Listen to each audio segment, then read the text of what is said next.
उत्तराखंड के चार धाम यात्रा की बात करने जा रहे हैं। अगर आप उत्तराखंड के चार धाम यानी कि यमुनोत्री, गंगोत्री, केदारनाथ और बद्रीनाथ यात्रा की योजना बना रहे हैं तो ये वीडियो आप लोगों के लिए काफी यूजफुल है, क्योंकि आज की वीडियो पे मैं आप लोगों को बताऊंगा कि आपको ये चार धाम यात्रा कैसे करनी है, चार धाम यात्रा कुल कितने दिन की होती है और हमारा रूट कैसा होगा, कौन से सीक्वेंस से हमको फॉलो करना चाहिए और कैसे कैसे हमारा स्टे होगा, हमको खाने पीने की क्या व्यवस्था होगी, हमारे साथ कौन गाइड करेगा, कितने किलोमीटर की ट्रैकिंग होगी, हमको टेंट लेके रुकना चाहिए या फिर हमको वहां पे होटल्स अवेलेबल हो जाएंगे, क्या महत्वपूर्ण चीजें हैं, रजिस्ट्रेशन कैसे होगा, और अगर आपके साथ कोई बड़े बुजुर्ग है और वो पैदल चलने में असमर्थ हैं तो घोड़े, खच्चर या हेलीकॉप्टर की क्या फैसिलिटी होगी, ये सभी जानकारी आज की इस वीडियो पे आपको मिलेगी। और वीडियो के लास्ट में ये भी बताऊंगा कि एक व्यक्ति का चार धाम यात्रा का कुल खर्चा कितना लग जाएगा। तो दोस्तों बनी रहेगा मेरे वीडियो में, एक एक करके सारी बातों को विस्तारपूर्वक वर्णन करते हैं जिससे आपको चार धाम यात्रा करने के लिए काफी सहूलियत मिले और आपका कुल खर्चा भी कम आ जाए।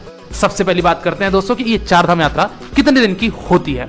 दोस्तों बेसिकली आपको बताना ये चाहूंगा कि जो ये चार धाम यात्रा शुरू होती है वो शुरू होती है हरिद्वार से। और जैसा आपको पता होगा कि हरिद्वार हमारी देश के बहुत सारे प्रमुख ट्रेनें वहां जाती है, तो हरिद्वार से हमारी यात्रा शुरू होगी और हमारी यात्रा वापस हरिद्वार पे खत्म होगी। चार धाम यात्रा की जो ये योजना बनती है ये लगभग आपकी 9 रात 10 दिन की बनती है। अगर आप गौमुख नहीं जाते हैं तो, अगर आप गौमुख की भी ट्रैकिंग ऐड करते हैं तो मान के चलिए कि आपका एक दिन और ऐड हो जाएगा, वरना आप मान के चलिए कि आपका 9 रात 10 दिन की ये यात्रा बनती है और आप चार धाम यात्रा कंप्लीट कर लेंगे। चलिए शुरू करते दोस्तों हरिद्वार से। हम हरिद्वार की जो लोकल साइट सीइंग है उसकी मैं अभी यहाँ पे बात नहीं कर रहा हूँ, जैसे कि हर की पौड़ी, मनसा देवी मंदिर, ये सारी चीजें हैं, क्योंकि हरिद्वार की सेपरेट वीडियो मैं ऑलरेडी बना चुका हूँ जो कि आपको ऊपर आई बटन पे लिंक मिल रहा होगा, तो वहां जाके आप हरिद्वार को कैसे एक्सप्लोर करना है वो देख सकते हैं। आज की वीडियो को बनाने का जो उद्देश्य है वो है केवल चार धाम। तो हरिद्वार से हमारी यात्रा शुरू होती है। आप अगर ग्रुप में हैं तो आपके लिए बेस्ट सुटेबल है टेम्पो ट्रैवलर, आराम से कंफर्टेबली आप जा सकते हैं। अगर आपकी कोई छोटी ग्रुप है तो इनोवा, और उससे भी अगर छोटी ग्रुप है तो फिर डिजायर या फिर टोयोटा की इटियोस आप गाड़ी लेके जा सकते हैं। वीडियो के आखिरी में मैं एक चीज आपको जरूर बताना चाहूंगा कि अगर आप पैकेज लेके जाते हैं तो क्या कॉस्ट पड़ेगा, अगर आप सेपरेट ही सारी चीजें खुद ही मैनेज करना चाहते हैं तो फिर आपको वो कॉस्ट क्या पड़ेगी। तो दोनों ही आपके ऑप्शन में विकल्प दूंगा, पूरी वीडियो में बने रहिएगा, तभी आपको सभी चीजों की जानकारी प्राप्त होगी। तो दोस्तों हरिद्वार से यात्रा शुरू होती है और हमारे देश के बहुत सारे प्रमुख शहरों से हरिद्वार के लिए डायरेक्ट ट्रेन कनेक्टिविटी मिल जाती है, तो आप हरिद्वार तक पहुंच सकते हैं। वही अगर आप फ्लाइट से आ रहे हैं तो आप देहरादून से यात्रा अपनी शुरू कर सकते हैं।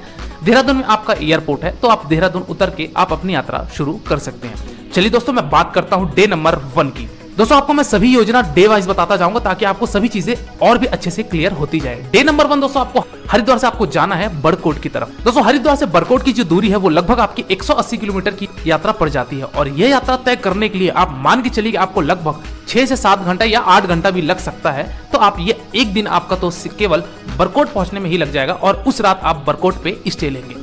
चलिए दोस्तों अगली बात करते हैं कि हम बड़कोट तो पहुंच चुके हैं, अब हमको स्टे कहां लेना है, क्या हमको स्टे की फैसिलिटी होगी और हमको खाने पीने की क्या व्यवस्था होगी। दोस्तों बड़कोट में आपको बहुत सारे होटल्स देखने को मिल जाएंगे, धर्मशाला भी कुछ देखने को मिल जाएंगी, डिपेंड करता है कि आपका बजट कितना है और आप कैसे जगह पे स्टे करना चाहते हैं। और दोस्तों वही अगर मैं रेट की बात करूं तो आप मान के चलिए कि 2000 रुपए पर डे के हिसाब से या फिर 1500 रुपए पर डे के हिसाब से आपको वहां रूम अवेलेबल हो जाएंगे। दोस्तों यहाँ पे सभी होटल्स के रेट इसलिए महंगे हैं क्योंकि ये चार धाम यात्रा, केदारनाथ यात्रा, ये जो भी यात्रा होती है दोस्तों ये मुश्किल से 5 से 6 महीने के लिए होती है, तो इसीलिए यहाँ पे जो भी व्यापार होते हैं वो बहुत महंगे होते हैं। चलिए दोस्तों हम बड़कोट में स्टे कर लिए। और वही बात की जाए खाने पीने की तो दोस्तों होटल में भी आपको खाने पीने की व्यवस्था मिलती है, या नहीं तो आप चाहे तो भोजनालय, रेस्टोरेंट कुछ छोटे मोटे देखने को मिल जाएंगे, तो वहां भी जाके आप अपने भोजन ग्रहण कर सकते हैं और उस रात आप विश्राम कीजिए। बड़कोट में डे नंबर 1 आपका इस तरह के कंप्लीट होता है। अगले सुबह प्रातःकाल उठिए डे नंबर 2 पे। डे नंबर 2 पे आपको दोस्तों जाना है बड़कोट से जानकी चट्टी के लिए। दोस्तों जानकी चट्टी वह स्थान है जहां से आपको पैदल यात्रा शुरू करनी है हमारे यमुना माता यानी कि यमुनोत्री के लिए। दोस्तों बड़कोट से जानकी चट्टी आपको वही गाड़ी लेके आएगी जो गाड़ी आप हायर किए रहेंगे। लगभग ये आपकी दूरी पड़ती है 45 किलोमीटर की, तो आप हार्डली 1.5 से 2 घंटे में जानकी चट्टी पहुंचेंगे और जानकी चट्टी से आपकी पद यात्रा शुरू होती है यमुनोत्री के लिए। दोस्तों ये जो यमुनोत्री की पद यात्रा होती है वो लगभग 5 किलोमीटर की होती है। 5 किलोमीटर की यात्रा तय करने में मान के चलिए आपको 1.5 से 2 घंटे लगेंगे और आप यमुनोत्री पहुंच जाएंगे।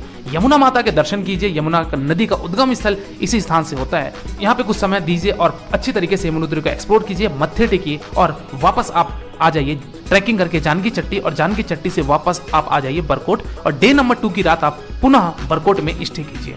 अगली सुबह दोस्तों प्रातःकाल आप डे नंबर 3 पे उठिए। बरकोट से आपको जाना है उत्तरकाशी, और ये बरकोट से उत्तरकाशी की जो दूरी है वो आपकी लगभग 80 किलोमीटर की पड़ जाती है। दोस्तों ये 80 किलोमीटर की यात्रा तय करने के लिए आपको लगभग लगेंगे 3 से 4 घंटे, और आप उत्तरकाशी में अपना स्टे बना सकते हैं। दोस्तों इस दिन आपको सिर्फ उत्तरकाशी में स्टे लेना है, क्योंकि दोस्तों हम अगले धाम की तरफ बढ़ रहे हैं और वो है आपका गंगोत्री। तो दोस्तों आप उत्तरकाशी में स्टे लीजिए और रात्रिकालीन वहां विश्राम कीजिए। डे नंबर 3 आपका इस तरीके से कंप्लीट होता है। अगली सुबह प्रातःकाल उठिए, यानी कि डे नंबर 4।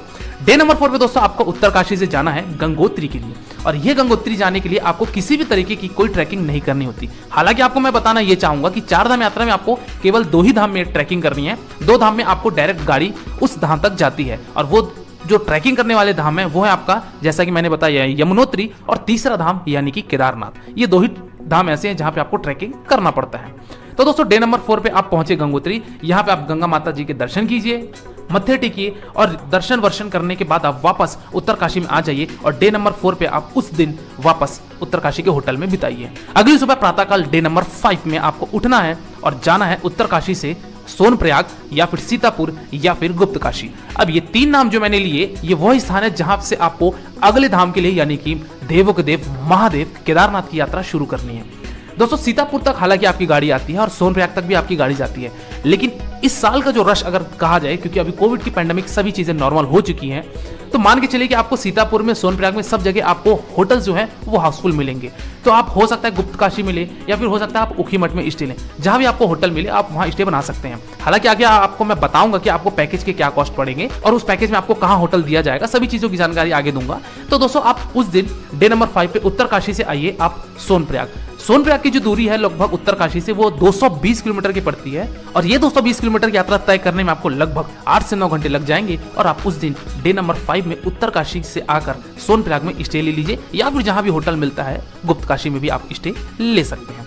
चलिए दोस्तों अगली सुबह यानी कि डे नंबर 6 में, डे नंबर 6 में आपको यात्रा शुरू करनी है महादेव के लिए, जो कि है आपका गौरीकुंड से। दोस्तों आप वहां से पहले गौरीकुंड चले जाइए। सोनप्रयाग से गौरीकुंड जाने के लिए आपको बोलेरो सुमो का साधन लेना पड़ेगा, जो कि उत्तराखंड गवर्नमेंट की तरफ से चलाया जाता है।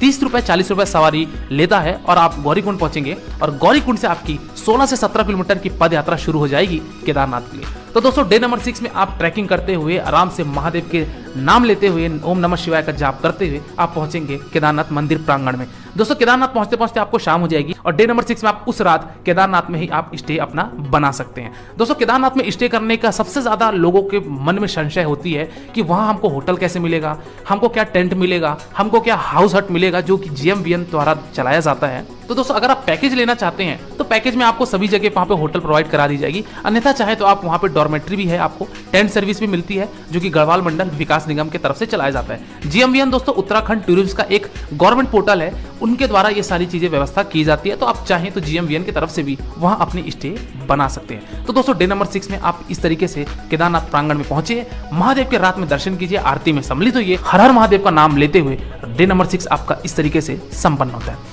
अगली सुबह प्रातःकाल आप उठिए डे नंबर 7 पे, पुनः आप महादेव के दर्शन कीजिए और अपनी ट्रैकिंग वापस शुरू कर दीजिए गौरीकुंड होते हुए सोनप्रयाग या फिर गुप्तकाशी के लिए। तो दोस्तों डे नंबर 7 में आप केदारनाथ मंदिर से आप नीचे उतरेंगे 16 से 17 किलोमीटर, और आप उस दिन पुनः वापस स्टे बनाइए गुप्तकाशी में या सोनप्रयाग में, जहां भी आपकी होटल्स अवेलेबल होगी। चलिए दोस्तों अगली सुबह यानी कि डे नंबर 8 पे, दोस्तों डे नंबर 8 पे आपको सोनप्रयाग से आपको डायरेक्ट निकलना है बद्रीनाथ के लिए। तो दोस्तों सोनप्रयाग से जो बद्रीनाथ की दूरी है वो लगभग 220 से 30 किलोमीटर पड़ती है ये दूरी भी, और ये दूरी तय करने के लिए आपको लगभग 8 से 9 घंटे पुनः लगेंगे। तो आप डे नंबर 8 में सोनप्रयाग से बद्रीनाथ पहुंचेंगे, और आप बद्रीनाथ में उस दिन स्टे ले लीजिए।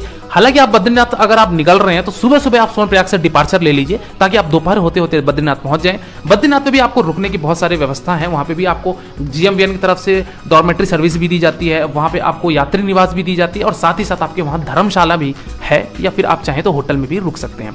तो इस तरीके से आप बद्रीनाथ में स्टे लीजिए। बद्रीनाथ में आपको किसी भी तरीके की कोई ट्रैकिंग नहीं करनी है।